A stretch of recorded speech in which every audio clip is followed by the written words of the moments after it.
Bismillahirrahmanirrahim. Assalamualaikum warahmatullahi wabarakatuh. Alhamdulillahirabbil alamin. Wassalatu wassalamu ala asyrofil anbiya wal mursalin wa ala alihi wa sahbihi ajmain. Asyhadu an la ilaha illallah wa asyhadu anna Muhammadan abduhu wa rasuluh. Allahumma shalli ala Muhammad wa ala ali Muhammad kama shallaita ala Ibrahim wa ala ali Ibrahim wa barik ala Muhammad wa ala ali Muhammad kama barakta ala Ibrahim wa ala ali Ibrahim fil alamin innaka Hamidum Majid.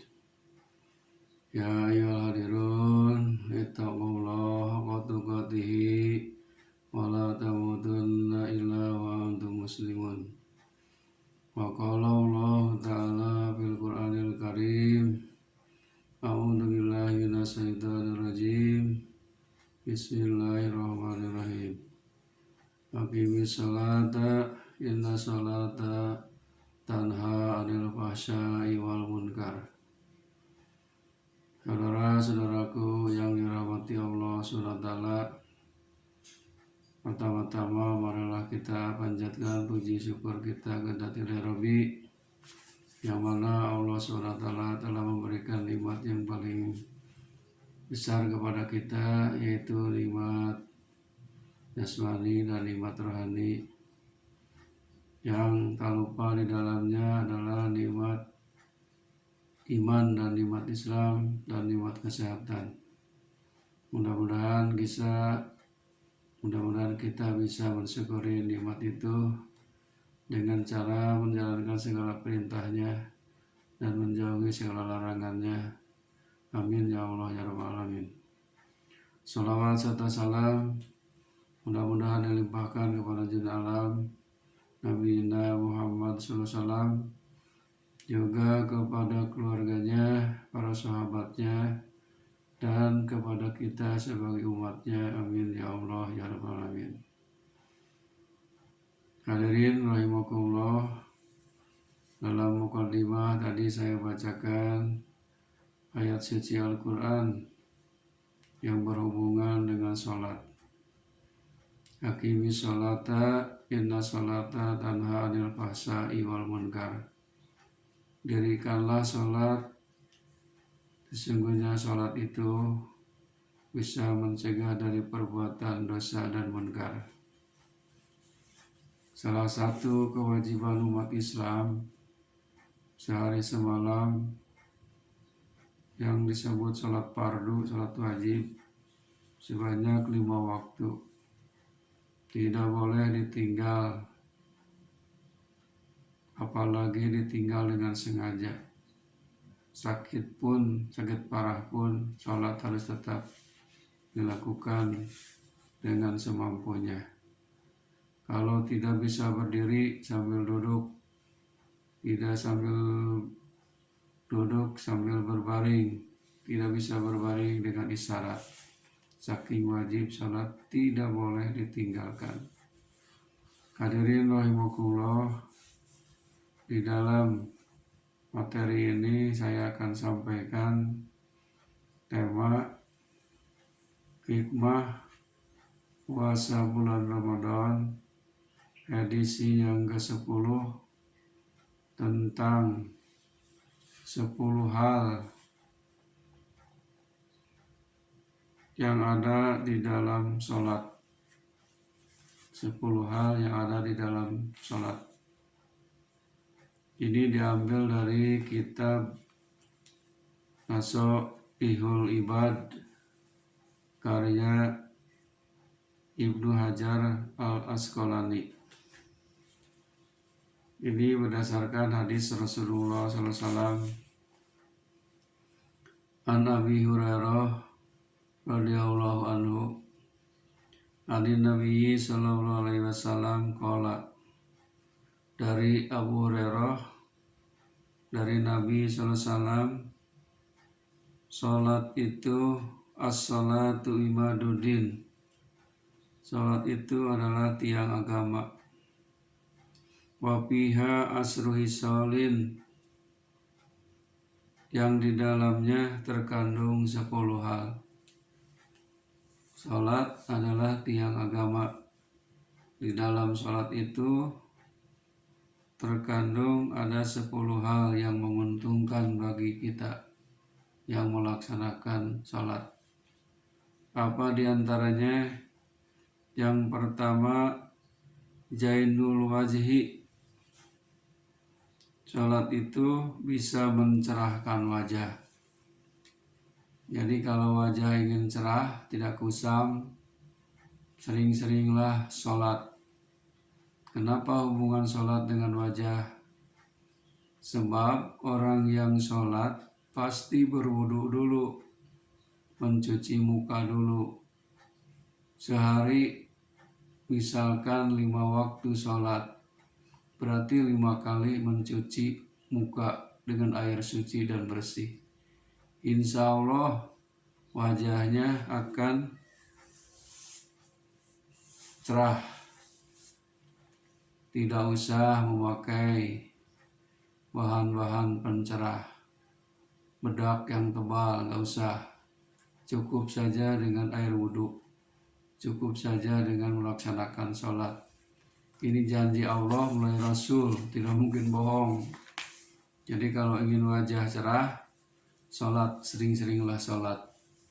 Dan yang keduanya, wanurun.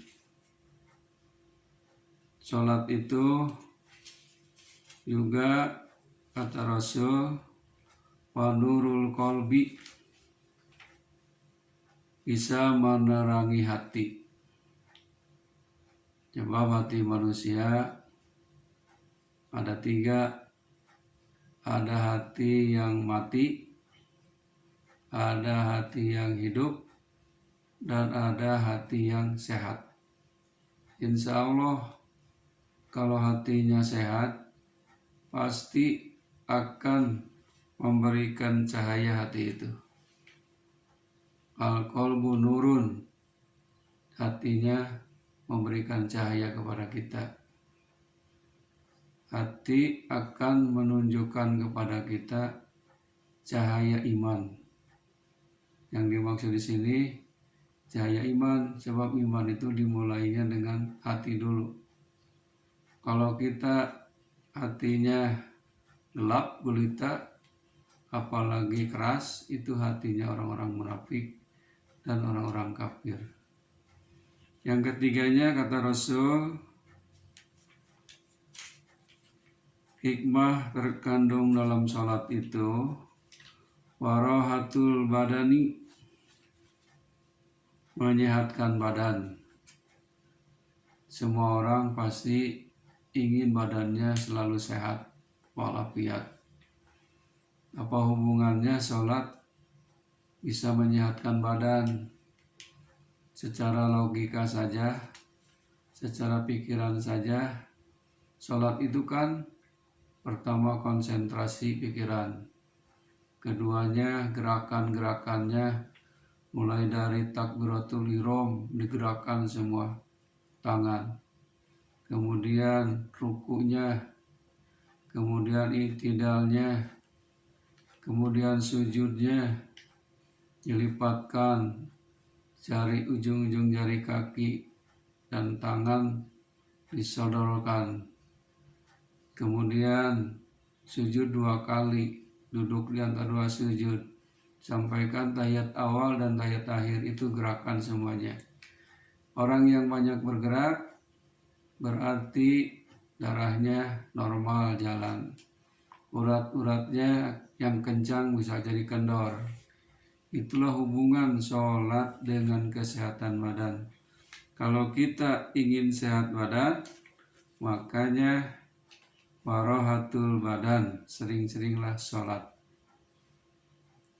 Yang keempat, kata Rasul, sholat itu mengandung hikmah wa unsun fil qabri. Nanti sholat itu menjadi teman di dalam kubur. Orang yang waktu hidup di dunia rajin sholat, insya Allah sholatnya akan memberikan cahaya dalam kubur. Bayangkan kuburan itu gelap gulita, sempit, menyesatkan. Karena waktu hidup di dunia selalu beribadah, khususnya sholat 5 waktu, nanti akan diberi cahaya kuburannya terang benderang bagaikan dunia ini. Yang selanjutnya, yang kelima, kata Rasulullah SAW, wamanjilur rahmati, tempat turunnya rahmat. Salat itu tempat turunnya rahmat. Rahmat itu kasih sayang Allah. Coba kita perhatikan dalam salat. Pertama kalimat Allahu Akbar, memuji Allah, Allah yang maha besar. Kemudian dalam salat ada ucapan Rabbi ghfirli, ampunilah dosa kami. Ada lagi waktu kita duduk di antara dua sujud, warjukni, berilah rezeki kepada kami, wajburni, wahdini, wafini, wafuani. Itu rahmat. Jadi salat itu adalah doa, banyak doa permohonan kita. Salat merupakan tempat turunnya rahmat Allah SWT. Yang keenam, wa miftahus samai, salat itu merupakan kuncinya langit. Bayangkan langit itu sab'a samawatin, 7 lapis langit. Kuncinya adalah salat. Kalau kita bermunajat, bermohon, berdoa kepada Allah dengan cara salat, wasta'inu bisobri wassalat, minta tolonglah kalian kepada Allah bisobri, dengan jalan sabar, wassalat, dan dengan jalan salat. Itu kunci langit akan dibuka dan akan dikabulkan doanya oleh Allah SWT. Yang ke-7, wasiklul mizani, salat itu akan memberatkan timbangan. Nanti di alam akhirat kita itu akan mengalami yaumul mizan, hari pertimbangan amal. Amal kita waktu di dunia ini yang baik dan yang buruk akan ditimbang. Berat mana? Berat baik, berat buruk. Nah, kalau ingin beratnya yang baik, banyak-banyaklah sholat, banyak-banyaklah beramal, melaksanakan sholat. Kemudian yang ke-8-nya, dari hikmah sholat itu, wa mardotur robbi, tempat keriduan Tuhan, tempat keriduan Allah. Jelas salat itu diridhoi oleh Allah SWT sebab merupakan perintah Allah. Allah ridho kepada orang yang melakukan salat. Sebaliknya ridho berarti Allah tidak ridho, berarti nanti akan kembalinya kepada narun, neraka. Naudzubillah min dzalik. Yang ke-9, nilai dari salat itu adalah wasamanul jannati, bernilai surga.